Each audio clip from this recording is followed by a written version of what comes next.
I've heard. Truly bothersome business. No, I do not foresee a problem on that front. The main concern is Roban. There is no telling what the brute might do. Have the Blades watch him in the flames day and night. You may leave the Sultana to me. I shall personally attend her grace.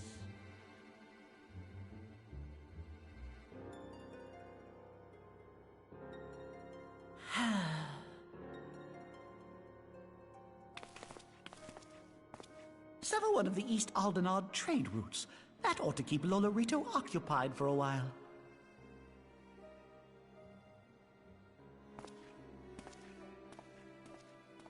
Nanamo Ulnamo.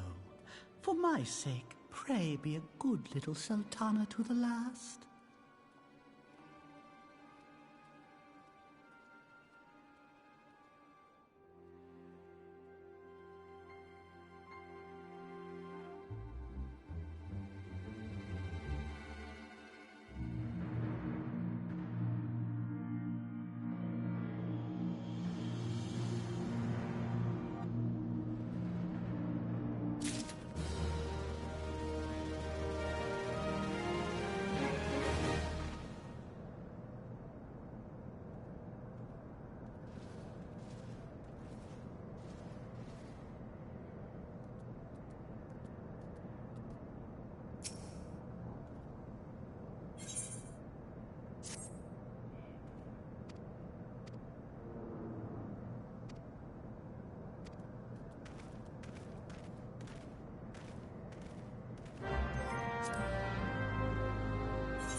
Welcome back, my friend.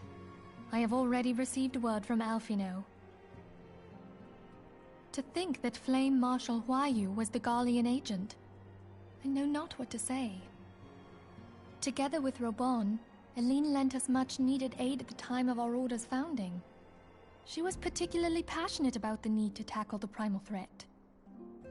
When we discussed the subject, her eyes fairly but now is not the time to dwell on such matters. I have an important announcement to make.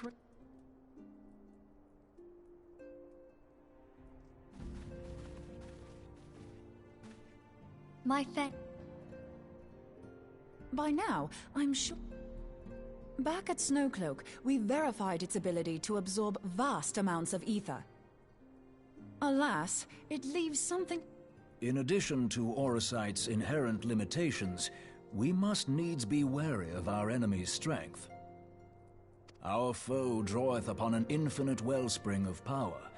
Even should we succeed in entrapping him, the stone will not long contain his Meaning that, if we want to kill the swine, we'll have to be quick about it. 'Tis our belief that an Ascian soul may be permanently undone, if... The only trouble is, we can't say... Our sole clue lieth in the... During that encounter, Heidelin bid you forge what she called a Blade of Light, a weapon which took the form of a luminous stream of energy. Based on your description, admittedly, your victory proved ephemeral, as Lahab... The fact remains, however, that Heidelin placed the means to destroy the Ascians in your hands. Be that as it may, it would be unwise to assume that she will do the same when we next encounter such a foe. Quite so, my lady. We must needs find the means to forge our own blade of ether, one to equal that which Heidelin did benevolently bestow upon her champion. That is all well and good, but it seems to me that producing such a blade will require a prodigious quantity of ether. Whence will it come, pray tell? Oh, what if we had 2 pieces of white auracite? One to trap the Ascian, and the other to store the ether for the blade. Oh, nice try. But it's as I said, the stone won't hold ether for any length of time. We'd still need to collect the stuff there and then, sorry to say. And therein lies the rub. Finding a way to create the blade whenever and wherever we choose.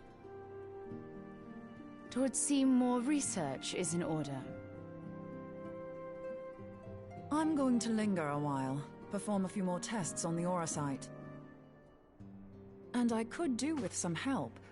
Urianger, why don't you lend me a hand? Mine apologies, but I am required at the Waking Sands.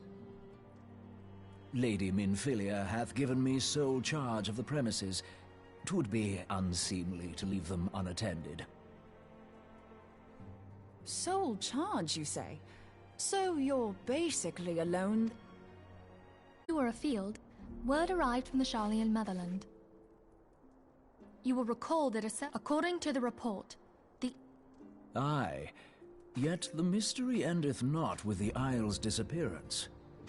It hath come to light that a number of scholars in various other loci... What's more, they all had something in common with the head of the students of Baldesion. All indications suggest Ascian involvement, but I sense that a force greater still is at work. The entity the Dark Beings call the One True God. We must pray that my dear friend Kryl regains consciousness soon. If she bore witness to the Isle of Val's final moments...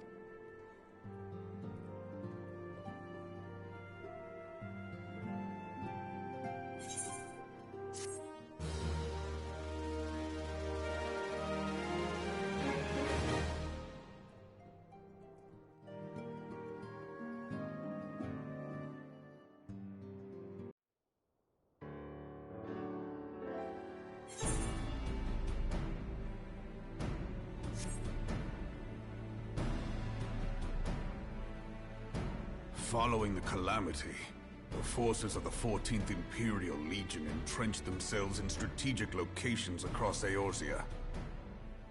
So swiftly did they accomplish this, it was suspected that they had received help. To think that it came from Huayu, my right hand.